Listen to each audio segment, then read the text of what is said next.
Nobody tells you what really happens after divorce. Not the sugar-coated version. Not the new beginnings cliche. They warn you about lawyers, custody, and losing half your savings. But no one warns you about sitting in a silent apartment at 2 a.m., staring at the ceiling, realizing you're 38 and rebuilding from ashes while everyone else seems settled. No one mentions the hollow echo when you cook dinner for one, or the ghosts that follow you into every new relationship. Not the kind that haunt you at night, but the ones that live inside your muscle memory.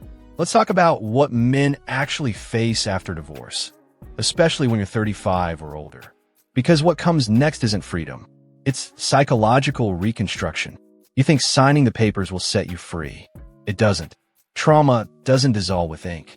I once had a client, divorced for 3 years, who was celebrating his new girlfriend's birthday. Same restaurant layout, same cake style. She blew out the candles, and suddenly, he was back in time, reliving his ex-wife's 30th birthday. His body sat at the new table, but his mind was 5 years in the past. That's what emotional flashbacks do. They hijack you. You hear your new partner laugh, and for half a second, it's your ex-wife's laugh. She makes pasta, and your stomach knots, not from taste, but memory. You're not comparing. You're relapsing into your old life. Then comes the exhaustion, not physical, but psychological. After divorce, love loses its illusion. You can't romanticize anymore because you've seen behind the curtain. You recognize manipulation instantly. You spot red flags early. It's not cynicism. It's pattern recognition. But it kills the innocence that made love feel magical. If you're a father, it gets darker. You hold your newborn son from your second marriage and feel an overwhelming rush of love, followed by guilt so sharp it's almost physical. Because you remember holding your first child the same way. You're at your new stepson's soccer game, but your real son is across town playing his, and you're missing it. Every moment of joy in your new family becomes a quiet betrayal of the old one. You're not choosing one over the other. You're living split between two worlds that shouldn't coexist. And the worst part? The loss of shared history. Your new partner doesn't know why you hate olives or why a certain song makes you freeze. She wasn't there for your father's funeral or your brother's wedding. You have to explain every memory, every scar, like translating a language no one speaks anymore. Your ex knows who you were, but not who you're becoming. Your new partner knows who you are now, but not how you got here. You exist between two incomplete versions of yourself. A man without a past that fits or a future that feels whole. Every day becomes emotional translation. You reach for the wrong drawer. You expect reactions that don't come. You live between two emotional maps that no longer align. And somewhere in your closet sits a box, photos, anniversary cards, the video of your daughter's first steps. You can't throw them away, but you can't look at them either. They're both treasure and torment. That's the truth no one tells you. Divorce doesn't end when the papers are signed. It lingers in your nervous system, in your habits, in the quiet moments between who you were and who you're still trying to become. Would you like me to continue this version into the next section, where he starts rebuilding his identity and emotional control in the same stoic psychological tone? The specter of having done this previously hangs over the anniversary, first trip, and first holiday spent together. You can't help but compare every scene, and it feels like you're watching a re-release of a movie you've previously seen. Everything seems meaningless because of the inevitable repetition. You've done another wedding. You had one of those, another honeymoon, been there, another one of our songs. You've used up all of those firsts, so the special times no longer feel special. You're giving your new partner old feelings when she deserves someone who is feeling these things for the first time. 718. Second partnerships cause emotional exhaustion that radically alters you. Where you used to be romantic, you now become pragmatic. Relationships are not fairy tales to you. They are collaborations. This isn't always a terrible thing. It's more grounded. However, something is gone. That unwavering optimism, that faith in eternity, and that readiness to fully commit have vanished, to be replaced by cautious planning and risk evaluation. Your constant companion becomes the fear of betrayal. You find yourself waiting for the other shoe to drop while searching for clues, and warning signals. You question what your new spouse wants when she is very kind. You think she's checking out when she seems aloof. In your own relationship, you've turned into a detective, compiling proof of an uncommitted crime. 8.25. Hope fights against this cynicism every day. A part of you hopes that things will be different this time. A part of you is aware that was your initial thought. You're attempting to defend yourself while also opening up, erecting barriers, and demolishing them. Try to love someone else while fighting with yourself is stressful. There is a huge communication gap. You had years of mutual language, inside jokes, and nonverbal communication with your ex. A glance could convey a lot. An argument could be diffused with a gesture. You are now beginning at the beginning.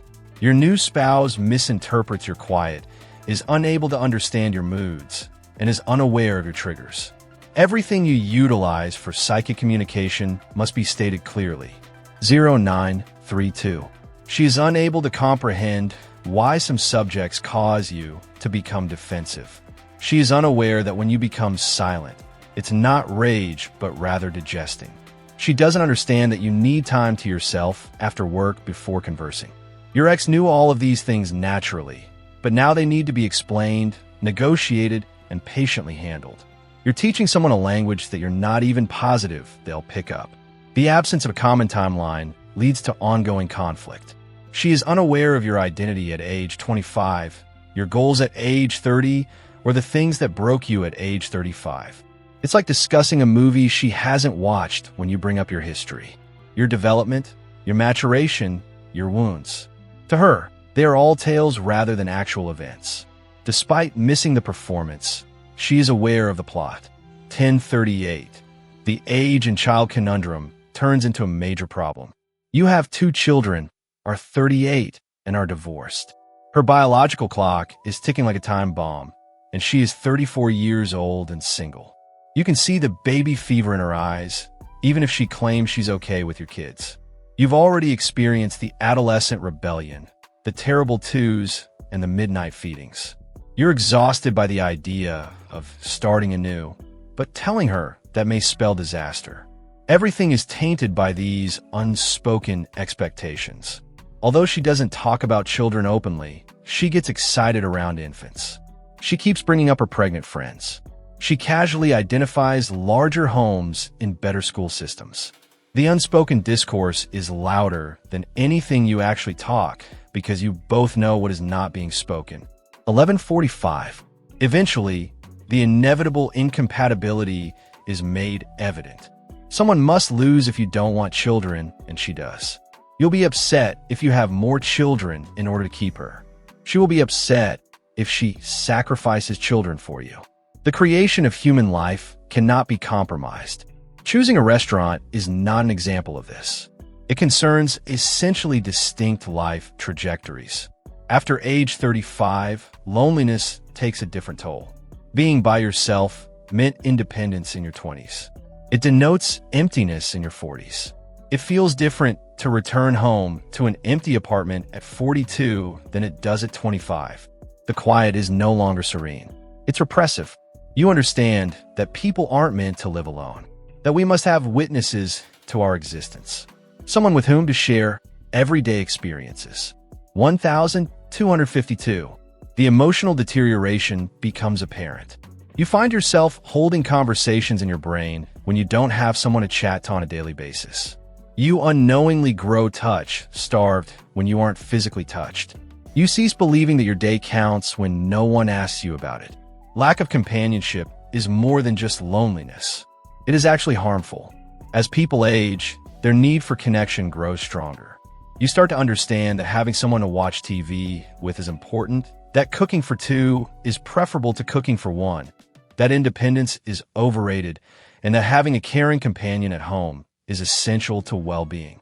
The liberty you battled for in. Divorce begins to feel like a lonely prison. 1358. Here's the problem, though. When handled properly, a new relationship can be therapeutic. The harm caused by your ex can be undone with the right spouse. It's life-changing when someone shows you true respect after years of disdain. After years of criticism, you recall who you were when someone recognizes your efforts. This self-worth restoration is extensive. I was informed by a client that his new girlfriend praised him for repairing her sink. Just saying thank you nearly brought him to tears. His former partner would have grumbled that he created a mess or that it took too long. These tiny acts of gratitude restore confidence that had been steadily undermined. You keep in mind that you are not unlovable, unworthy, or a failure.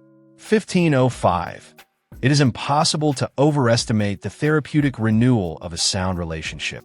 Finding the proper spouse turns into a kind of emotional healing. She demonstrates that differences don't necessarily result in divorce, that arguments don't have to turn into battles, and that vulnerability doesn't always translate into treachery. Your nervous system is actually rewired by her to return to normal. The memory replacement method is effective. I advise men to show their new companion locations that hold sentimental value from their history. Take your new companion to the restaurant where your ex had a breakdown and enjoy a delicious dinner there. That beloved vacation location was destroyed by conflict. Go there and establish new connections. Literally, you're wiping off the emotional hard drive. 1612. Old anguish is neutralized by forging closer emotional bonds with a new companion. The files in the brain are updated. The song that used to bring you down now makes you want to dance with your new girlfriend. Those once dismal holidays are now connected to your new customs. Although the past doesn't vanish, its emotional impact does. Action, not avoidance, is the means by which this pragmatic emotional healing takes place. Avoiding triggers will not help you recover.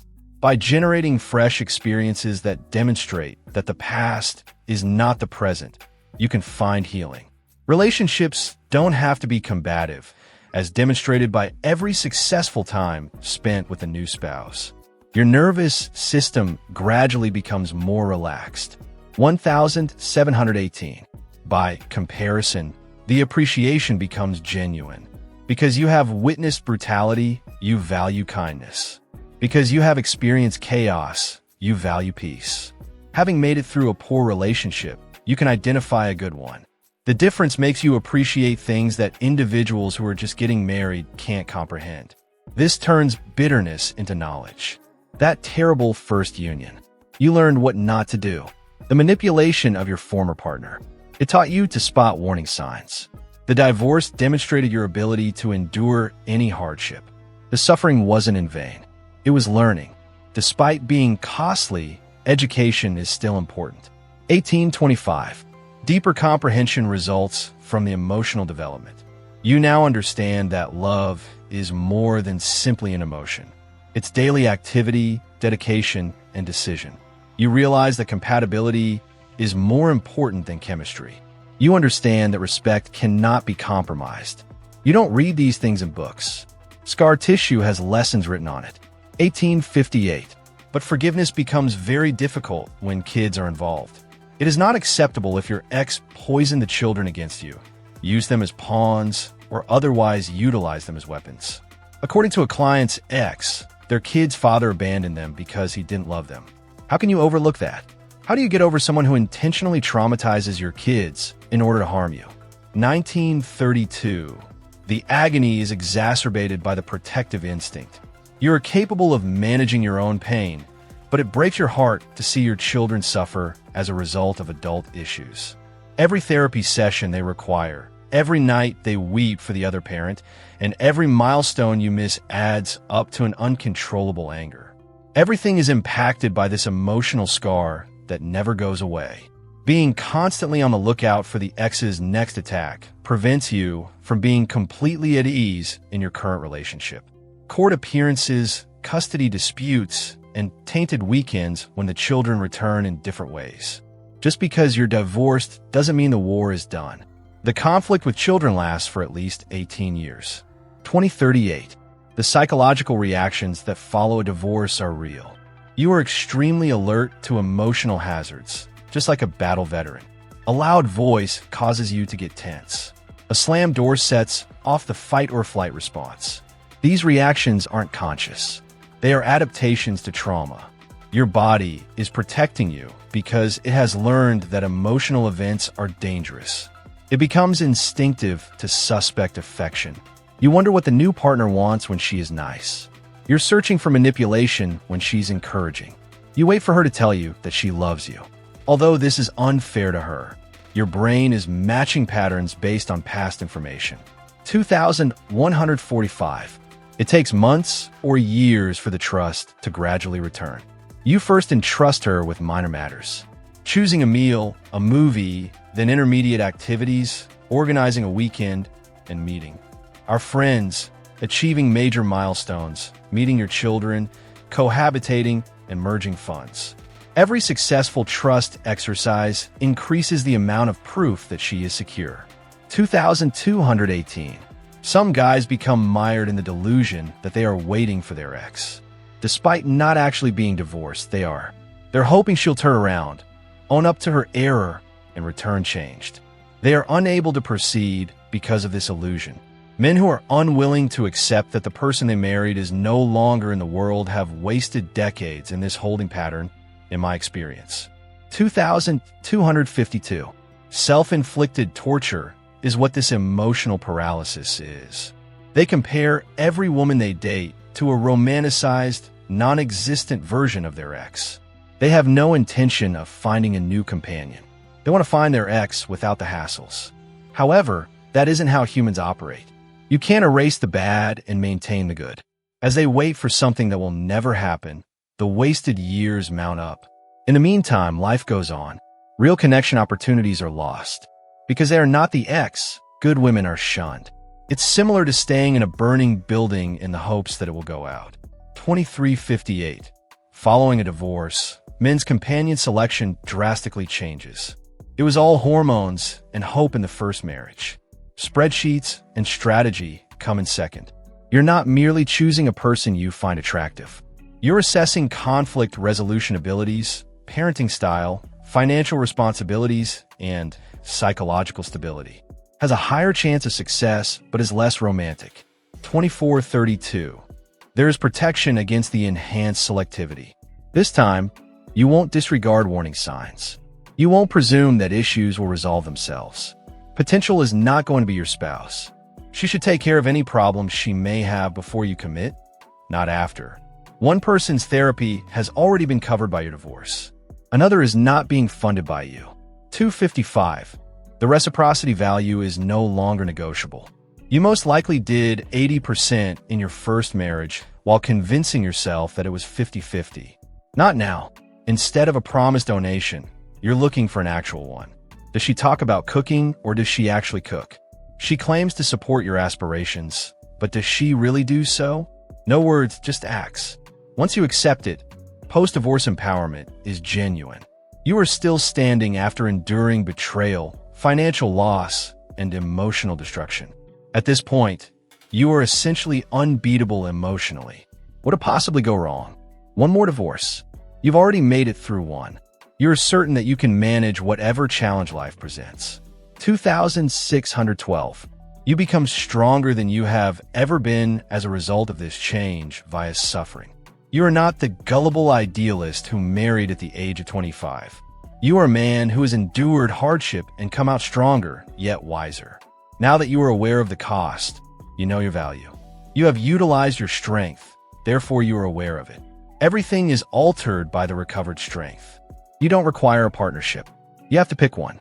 You don't need approval badly. You choose your connections carefully. You don't fear being by yourself. You fear that you're with the incorrect person. You attract different people and receive different treatment as a result of this change in power relations. 2718. You can now make smarter decisions. You most likely felt fortunate that someone picked you for your first marriage. You are now aware that you are the winner.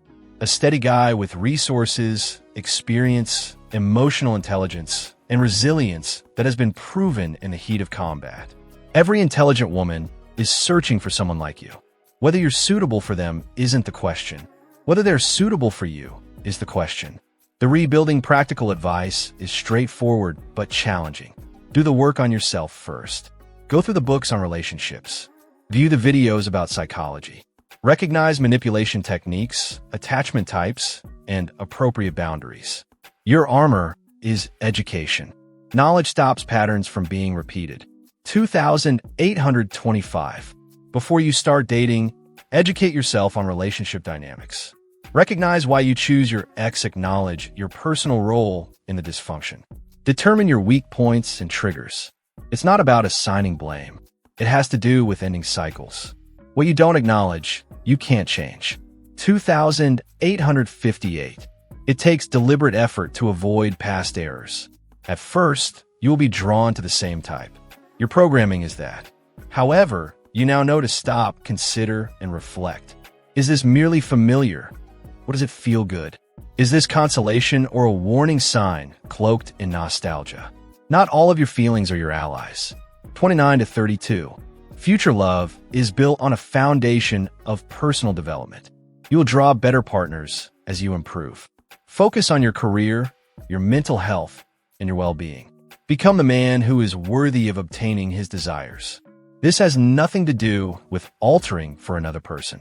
It's about figuring out who you were supposed to be before life threw you a curveball. Nobody prepares for the path following a divorce at the age of 35 or older. It's more honest, but it's also more difficult than remaining married would have been. You're no longer living a lie. You're not acting as like nothing is wrong. You have to face reality. And truth is challenging but doable. 3038. Nobody tells you the secret. If you do it well, your second opportunity may be better than your first. Not better, easier, more deliberate, more real, or more mindful. Now you know what counts. You are aware of what endures. You are aware of what is worth sacrificing and what is worth fighting for. 3,112. Every male over 35 who is divorced is struggling. Nobody notices the emotional scar tissue, the financial reconstruction, the custody anguish, or the loneliness at 3 in the morning. However, you're also becoming stronger since nobody can see the value in contrast, the insight in loss, or the wisdom in suffering. 314. It's not necessary for your new relationship to be flawless. All it needs to be is healthy. It's not necessary for your new companion to be your soulmate. She simply must be on your team. It's not necessary for your new life to be what you had in mind. All it needs to be is truly yours. The loneliness, financial hardship, or even missing your children half the time are not the most difficult aspects of divorce. It involves reestablishing your ability to love, trust, and believe in yourself. After betrayal, it's choosing vulnerability. After being destroyed, it runs the risk of getting wounded. 3,252. However, based on my experience counseling hundreds of divorce guys, here's what I know. Those who put in the effort, endure the suffering, and rebuild with awareness. Most of the time, they are happier now than they were in their previous marriage.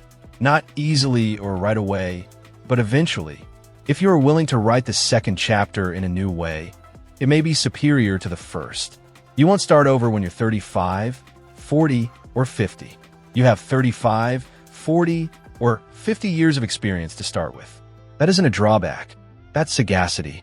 Make use of it. Take anything away from it. Expand upon it. You still have your finest years ahead of you. They are awaiting your creation of them. 3,358. The pain you're experiencing is fleeting. The knowledge you are gaining is lasting. You will always possess the strength you are developing.